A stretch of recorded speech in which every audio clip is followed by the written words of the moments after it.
তো এটা হচ্ছে কচুর পাতাতে ইলিশ মাছের পাতুরি। আপনারা দেখুন ইলিশ মাছটা কতটাই সফট হয়েছে, একদম ভালোভাবে সেদ্ধ হয়েছে। এই যে দেখুন আমি আপনাদেরকে দেখাচ্ছি এভাবেই। আর এটার সঙ্গে আপনারা কচু পাতাটাও খেতে পারেন একসঙ্গে, আর বানানো একদম ইজি। তো কেমনভাবে আমি বানিয়েছি কচুর পাতাতে ইলিশ মাছের পাতুরি, পুরো ভিডিওতে দেখে নেওয়া যাক।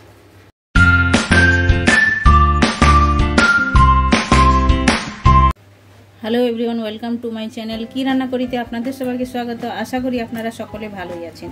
তো আমি আজ কচুর পাতাতে ইলিশ মাছের পাতুরি বানিয়ে আপনাদেরকে রেসিপিটা শেয়ার করব। তো ইলিশ মাছের পাতুরিটা বানানোর জন্য আমি কচুর পাতা নিয়ে নিয়েছি। এই যে দেখুন, আপনারা তো সবসময় লাউয়ের পাতা দিয়ে বানিয়ে খেয়ে থাকেন, একবার কচুর পাতা দিয়ে এভাবে বানিয়ে খেয়ে দেখবেন, এটা খেতেও দুর্দান্ত স্বাদের হয়ে থাকে। আমি এইভাবে বড় সাইজের কচুর পাতা নিয়েছি, এটার মধ্যে ভালো করে মুড়ে আমি পাতুরিটা বানাবো। তো পাতুরিটা বানানোর জন্য আর যে যে উপকরণগুলো লাগছে ওগুলো আমি এক এক করে আপনাদের সঙ্গে শেয়ার করে নেব। তো প্রথমেই তো আমি কচুর পাতাটা দেখিয়ে দিলাম, এটা আমি সাইড করে দিলাম। এখন আমি নেব ইলিশ মাছ। ইলিশ মাছ আমি নিয়েছি 4 পিস নিয়েছি, আপনারা আপনাদের হিসাবে নিতে পারেন। আমি এইভাবে পেটিটা বের করে দিয়েছি আর এইভাবে করে পিসগুলো কেটে নিয়েছি। এই যে দেখুন এভাবে করে কেটে নিয়েছি। তো আমি 4 পিস নিয়েছি, আপনারা আপনাদের হিসাবে নিতে পারেন। আর এটাতে যে মশলা লাগবে ওটাও আমি এক এক করে আপনাদেরকে বলছি। যে দেখুন এইটা আমি নিয়েছি সরষে পিষে নিয়েছি।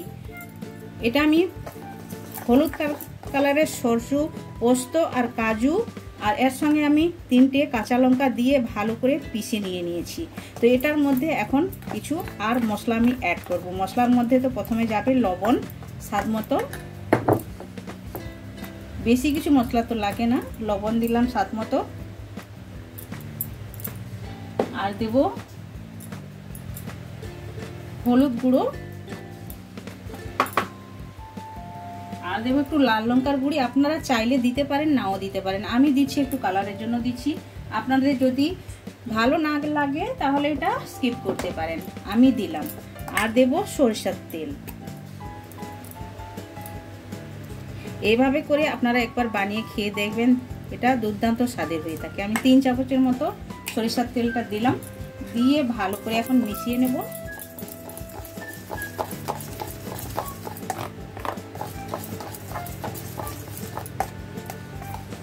ভালো করে আমি মিশিয়ে নিলাম। এবার এক এক করে সব মাছগুলো এটার মধ্যে আমি দিয়ে দেবো। মাছের মধ্যে সরষেটা একদম ভালো করে মিক্সড করে নেব। তো পাতাগুলো দেখুন এভাবে কেটে নিয়েছি, আর এই যে দেখুন এভাবে কেটে নিয়েছি। এখন আমি এইভাবে করে একটা দিয়েছি, একটা নিচেও দিয়ে দেবো, এদিকেও একটা আর এদিকেও একটা, 2 দিকে আমি 2টো পাতা দিলাম এভাবে। এবারে আমি মাঝখানে 1 পিস মাছ অ্যাড করে দেবো এইটার মধ্যে। আর একটু সর্ষে যে আমি বেটে রেখেছি এটাও আমি দিয়ে দেবো, এভাবে করে দিয়ে দিলাম। এবার উপর থেকে একটা কাঁচা লঙ্কা দেব, দিয়ে পাতাগুলো এভাবেই মুড়তে হবে।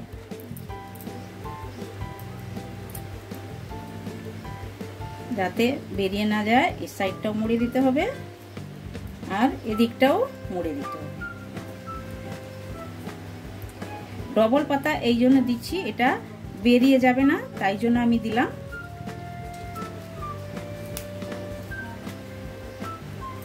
এভাবেই করে মুড়ে ভালো করে নিয়ে নিতে হবে।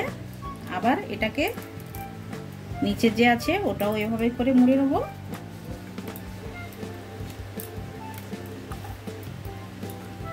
বড় আছে কোনো অসুবিধা নেই, মুড়ে এভাবে দেওয়া যায়। আর এই কচুর পাতাটা খাওয়াও যায়, আপনারা এভাবে খেতেও পারেন। তো দেখুন এদিক থেকেও মুড়িয়ে নিয়েছি, এখন এদিক থেকেও মুড়ে নেব ভালো করে।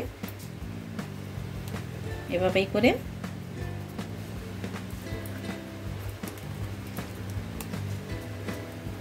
একদম ভালো করে, ডবল আছে কোনো অসুবিধা নেই। এবার সুতো দিয়ে বাঁধবো, এভাবেই করে বেঁধে নেব।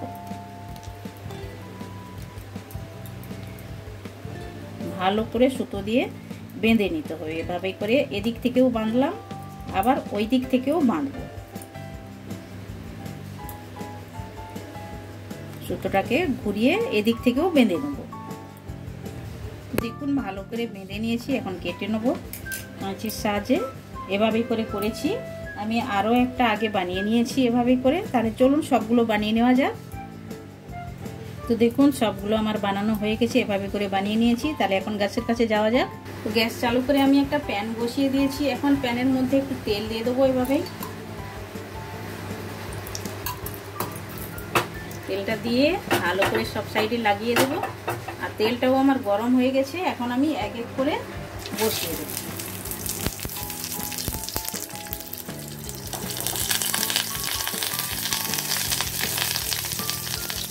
একই সঙ্গে আমি চারটা দিয়ে দেবো।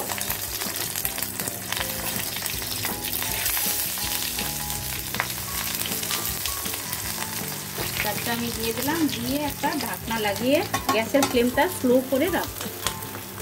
এখন দেখুন এক সাইডটা হয়ে গেছে, এক সাইডটা এভাবেই করে দুটো খুন্তির সাহায্যে সাইডটা চেঞ্জ করে দেবো এভাবে করে।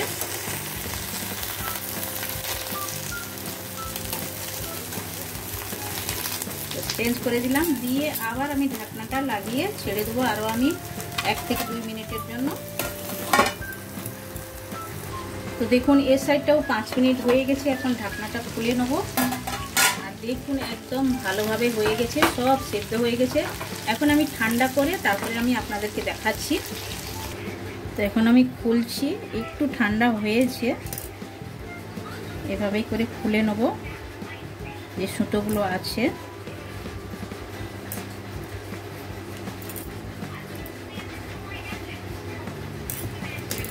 সবগুলো এভাবে করে খুলে নেব প্রথমে।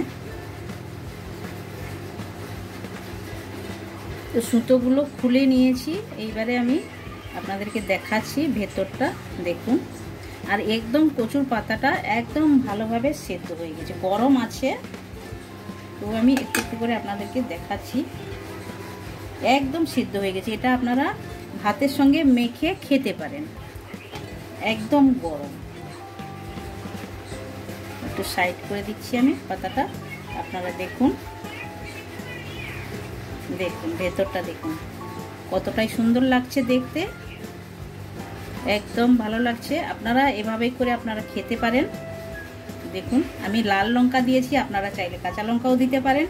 তাহলে দেখলেন তো কত সুন্দরভাবে কচুর পাতাতে পাতুড়িটা তৈরি করা যায়। তো আপনারা এভাবে বাড়িতে একবার বানিয়ে খেয়ে দেখবেন, এটা দুর্দান্ত স্বাদের হয়ে থাকে খেতে। তো আপনারা একবার বানান, খান, আর কমেন্ট সেকশনে গিয়ে কমেন্ট করে আমায় বলুন এই রেসিপিটা আপনাদের কেমন লেগেছে। ভালো লেগে থাকলে লাইক, শেয়ার, কমেন্ট করবেন। আর যারা এখনো পর্যন্ত চ্যানেলটি সাবস্ক্রাইব করেননি প্লিজ চ্যানেলটি সাবস্ক্রাইব করে নেবেন। সাইডে বেল আইকন অবশ্যই প্রেস করবেন, তাহলে নিত্য নতুন রেসিপি আপনারা সঙ্গে সঙ্গে দেখতে পাবেন। আবার দেখা হচ্ছে নতুন কোনো রেসিপির সঙ্গে। সবাই ভালো থাকবেন, সুস্থ থাকবেন।